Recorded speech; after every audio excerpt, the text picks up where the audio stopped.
This is Jamie Drummond for Good Food Revolution. I am here at Loop Line in Toronto with none other than Roger Valls Jové. Perfect pronunciation. Almost. Joining us all the way from Catalonia. My Catalonian pronunciation, not so good. We are here to taste a wine from Priorat today. And I have to say, it's been one of the most enjoyable and accessible Priorat wines I've tasted in some time. Let's talk about this wine. Okay, now today we are trying Martinet Brew 2021.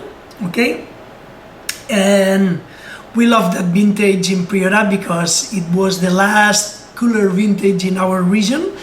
We had 60 centimeters of snow in January and then a lot of rain during September, and we consider a good vintage because we have a different weather for the rest of years in our region.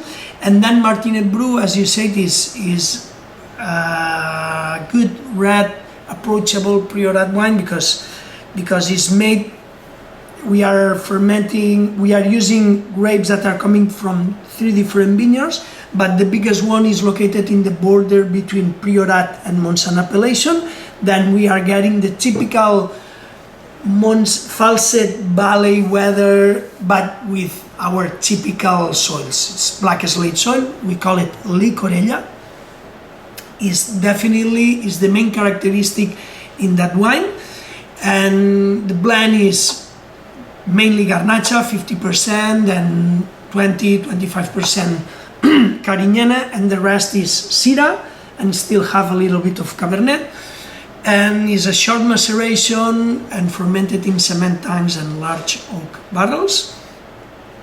And the thing is, we want to make a wine to show the main characteristic of Priorat region, typical Mediterranean weather, but we want to produce wine that you can enjoy with your friends and family in an important lunch, okay? But we want to make a wine that help you to understand the main characteristics of our region.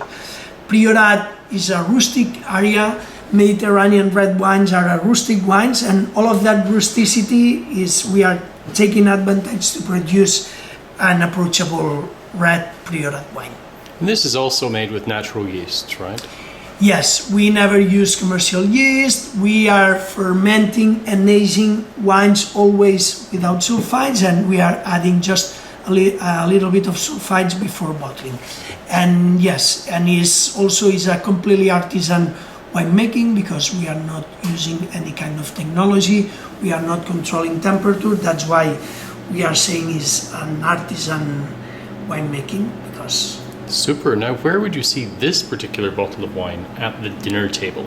Then, for me, it's in Catalonia. I like to enjoy that wines with the typical Catalan dishes, you know, like pollastre, like pollo cooked at oven, like lamb and meat, okay, but always cooked in oven. Lovely, lovely. Roger, thank you very much for joining us at Good Food Revolution today, and thank you for sharing your wines with us. You are very welcome. Bye. Thanks for now. For your time. Bye-bye.